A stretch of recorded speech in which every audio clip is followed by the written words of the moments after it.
Bang, sorry bang. Bang izin bang, dikit bang.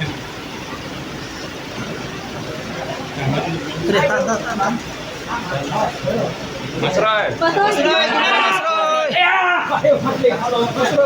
Mas Roy, gimana kabar kondisinya Mas Roy?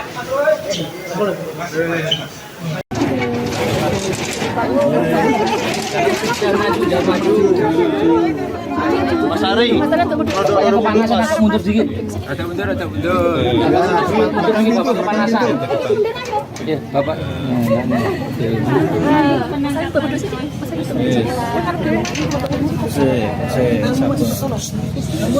Ya, kita ikuti proses hukum yang ada sampai nanti di sidang pengadilan, karena nanti pengadilanlah yang akan memutuskan. Kita ikuti. Tadi Pak Jokowi rencana akan hadir langsung di persidangan. Iya, hadir. Kan hadir. Jadi Pak Jokowi memastikan akan membawa hasilnya ya ke persidangan. Iya, sesuai yang saudara sampaikan. masih di Polda ya Pak itu ya, jasa? Iya, masih di Polda. Pak, kalau terkait Ahmad Ali kemarin mengatakan bahwa Pak Jokowi sudah akan segera mengenakan jaket PSI dan akan segera diperkenalkan sebagai Dewan Nominasi. Seperti apa Pak? Di PSI itu kan ada mekanisme partai yang harus dilalui, tidak hanya penjaketan aja langsung. Yang paling penting undangan yang saya terima dari masyarakat, dari PSI nanti akan saya hadiri semuanya. Artinya untuk menghadiri undangan PSI itu sebagai apa Pak? Apa? Pak Jokowi sudah sebagai apakah sebagai Dewan Pembina? Ya, sebagai apa? Sebagai motivator.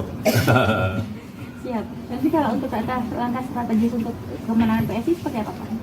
Ya, seperti yang sudah saya sampaikan di Kongres di Rakernas, saya akan bekerja mati-matian untuk PSI. Siap. Coba.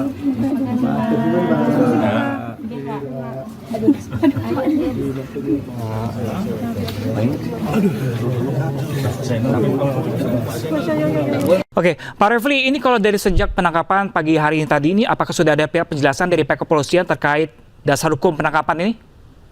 Ya, penjelasannya itu tentu penjelasan yang sifatnya informal. Karena saya sudah bertemu baik Dr. Tifa maupun Mas Roy, ya, masih di dalam di ruangan, dan Dr. Tifa sekarang masih menjalani ujian seminar hasil untuk disertasinya. Coba bayangkan, pagi sudah siap-siap mau pergi untuk ujian, tiba-tiba ditangkap. Ya, untungnya di sini disediakan fasilitas ujian. Tapi kalau mentalnya tidak kuat, bayangkan orang bisa down kan, ditangkap dan kemudian menjalani ujian seminar hasil, dan ini disertasi doktor, disertasi kedokteran, bukan disertasi yang katakanlah ilmu sosial, kan agak beda. Saya juga dokter tapi di bidang ilmu sosial. Tapi ini kan disertasi yang sangat teknikal sifatnya, yang membutuhkan infrastruktur ketika harus mempresentasikannya dan lain sebagainya. Oke. Nah, jadi sama sekali tidak ada pemberitahuan, sama sekali tidak ada tanda-tanda dan lain sebagainya. Tiba-tiba mereka menjemput baik ke rumah Mas Roy maupun Dr. Tifa gitu. Baik, Pak Refli, ini terkait tadi Anda bilang sedang akan melakukan sidang di sana perurusan pribadi dari Rosuryo. Kalau Anda lihat kondisi Rosuryo dengan Dr. Tifa saat dibawa oleh Polda Metro Jaya seperti apa sejauh ini? Ya, agak berbeda. Dr. Tifa ketika dibawa, dia dalam keadaan yang siap untuk pergi menjalani ujian, sehingga dalam kondisi yang siap sudah mau pergi. Jadi ketika mau pergi, yang saya tahu bahwa tiba-tiba kemudian datang penyidik ya, dan kemudian mau menangkap. Kalau Roy Suryo malah kondisinya agak lebih tidak beruntung, karena dia belum sempat apa-apa, untungnya masih sholat subuh gitu, kemudian belum berpakaian secara layak, dan bahkan tadi dikatakan diancam untuk diborgol kalau seandainya tidak kooperatif dan lain sebagainya, padahal yang dilakukan hanyalah ingin berbaju secara layak, ya, mandi pun belum kalau tidak salah tadi, kemudian bersepatu tidak bersendal. Jadi kondisinya sekarang ya Mas Roy ya seperti biasa bersepatu, kemudian celana bahan, kemudian baju kemeja tangan pendek dan tidak pakai jaket, dan kelihatannya juga tidak pakai baju dalaman begitu. Dr. Tifa dalam kondisi yang baik karena dia siap untuk ujian seminar hasil begitu. Oke, Jadi dua-duanya saya sudah bertemu, cuma sempat ngobrol sama Mas Roy, tetapi Dr. Tifa tidak bisa diganggu karena sedang ujian melalui Zoom di kantor di Kamnek. Artinya sejak penangkapan tadi pagi belum ada komunikasi langsung dengan Pak Refli bersama klien, dua klien Anda, Pak Refli? Sudah kan tadi, saya kan sudah masuk ke ruangan, sudah menemui Mas Roy dan sudah berbincang dengan Mas Roy. Informasi yang saya sampaikan itu sebagian berasal dari Mas Roy.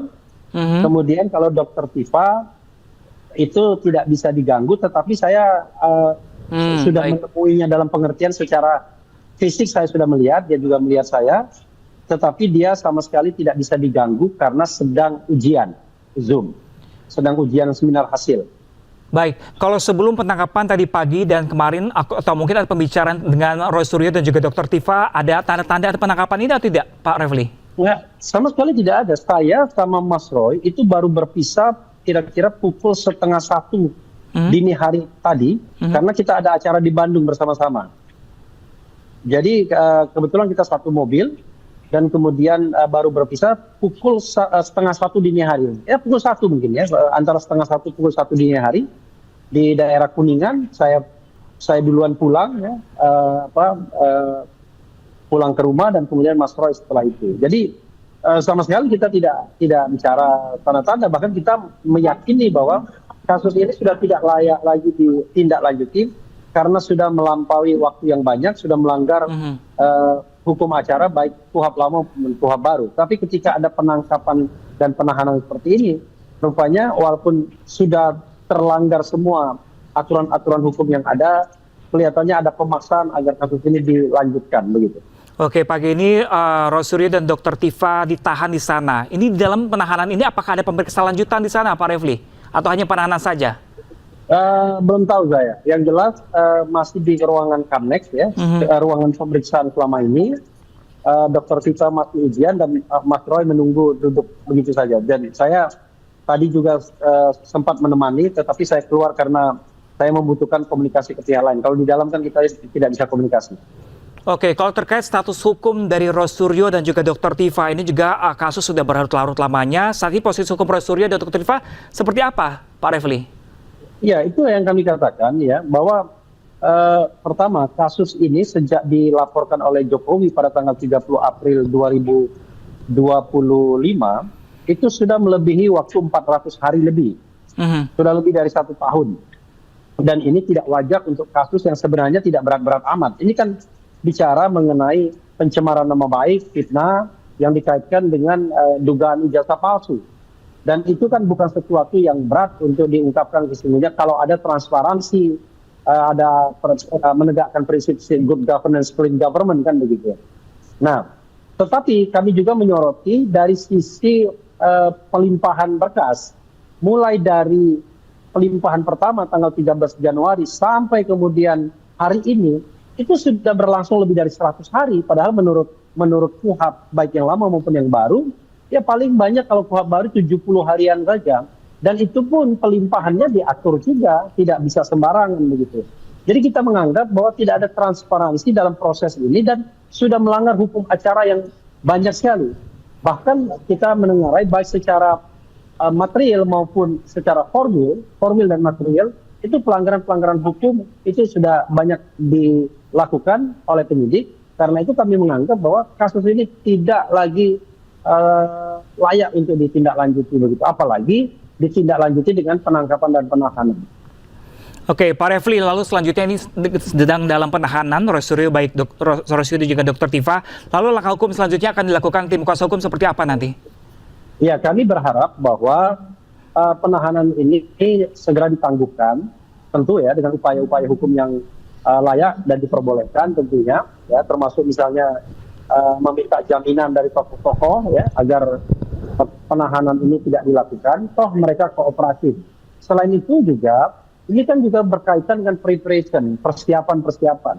Jangan lupa, Dr. Tifa dan Mas Roy ini punya katakanlah kewajiban untuk menjelaskan argumentasi mereka mengenai soal ijazah tersebut, dan harus diberikan kesempatan yang layak agar kemudian dia mampu mempersiapkan, karena semuanya tidak bisa akan diserahkan kepada pengacara. Ini soal ekspertis juga, semuanya kita tentu membantu ya, mengambil peran banyak, tetapi tentu baik Dr. Tifa maupun Mas Roy itu harus juga diberikan kesempatan untuk mempersiapkan diri sebaik-baiknya kalau memang terjadi sidang.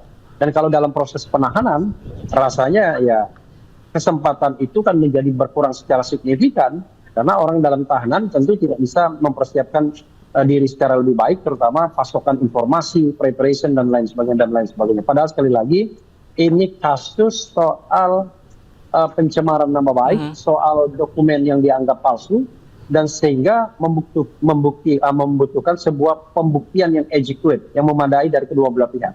Silakan jaksa penuntut umum nanti membuktikan, dan pasokannya sudah dari penyidik, tapi tentu baik Mas Roy maupun Dr. Tifa sebagai seorang expert ya, seorang ilmuwan, seorang peneliti juga harus diberikan kesempatan yang layak selain didampingi oleh para penguasa, oleh penasihat hukumnya.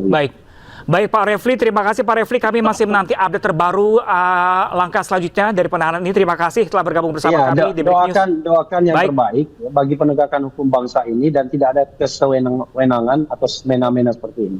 Baik, terima kasih banyak Pak Refli. Selamat pagi.